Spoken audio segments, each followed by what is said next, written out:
And there are a few questions that have come in, but I will take moderator privilege of asking the first question and trying to tie in the talk that I gave on hemodiafiltration to your presentation. So, in my presentation on hemodiafiltration, we talked about, high cardiovascular mortality in our patients on conventional hemodialysis, and what appears to be perhaps an effect of hemodiafiltration. What are your thoughts on the effects on mineral metabolism and potentially inflammation as being the protective benefit of hemodiafiltration? And do you think that perhaps if we roll it out in the United States, we may begin to see some improvement in the overall degree of vascular calcification that we're seeing in our patients typically? Well, so Kevin, thank you. That's a great question. I think anything we can do to decrease vascular calcification will be important. If we can remove more phosphorus, in a typical dialysis patient session, we remove 800 milligrams of phosphorus.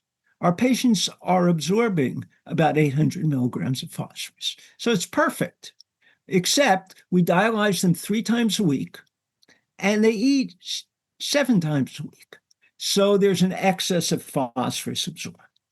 If the modalities that you're speaking of are more effective in removing phosphorus, and perhaps some of those stimulators of inflammation and stimulators of vascular calcification that we just spoke of rather briefly, it may well have a positive effect on vascular calcification.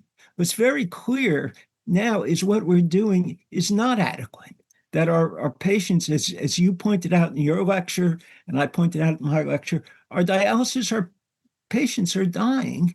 And it's just tragic that in the 40, 50 years of dialysis, we haven't come up with modalities that are a bit better.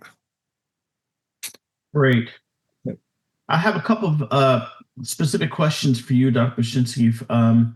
The first is one learner says, my understanding is that DEXA can't distinguish between osteoporosis and renal osteodystrophy. So how do you approach the treatment for, in air quotation marks, osteoporosis in your end-stage kidney disease patients? So if you have a patient with stage 1, 2, or 3, you can treat them as if they are general population. You can use bisphosphonates, and they're remarkably effective. And the complication rate is quite low. As you move on to dialysis patients, I think that's going to be the place that we see markers, the markers that I spoke about, the P1NP, the TRAP5B. That first is a marker of formation, the second is a marker of resorption. As we begin to use markers, we'll be able to distinguish those patients who have high turnover bone disease. And then you can think about using a very low dose of a bisphosphonate, since, as you know, the bisphosphonates are renally excreted. You can start using that. If they have low bone turnover disease, you can start thinking about using intermittent doses, perhaps of PTH, to stimulate bone formation. So I think we're at the point now we're starting to use these markers.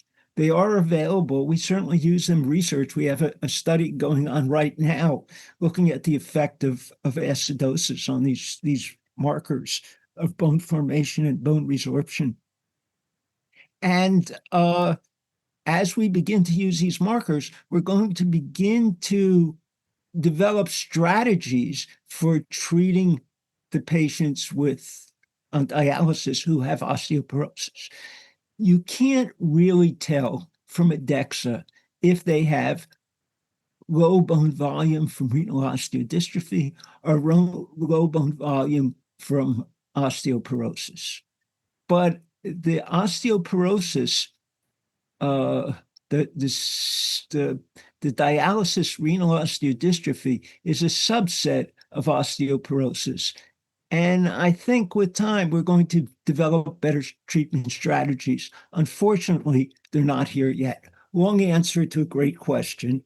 And the real answer is we just don't have the tools yet. So I'm going to try to answer a couple of questions quickly from my presentation on HDF. One learner asks if expanded hemodialysis is effective.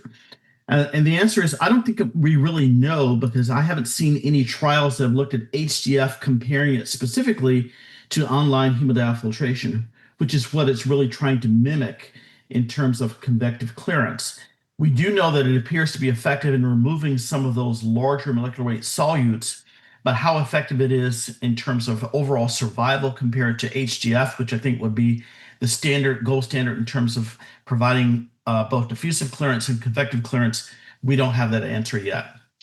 The second question that came up regarding my talk was convective volume targets, and the CONVINCE trial used a goal of 23. And so I think that is about the right target that we're looking for.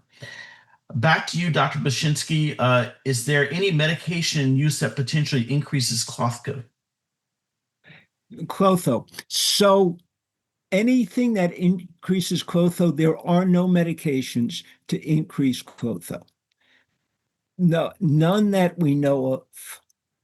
We can give Klotho exogenously in mice, and I want to say it's a miracle drug. It reduces fibrosis, increases longevity, but there's no commercially available approved Klotho, and there's no drugs we know to increase Klotho.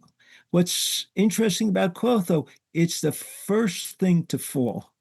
Before PTH goes up, before 125D goes down, before FGF23 goes up.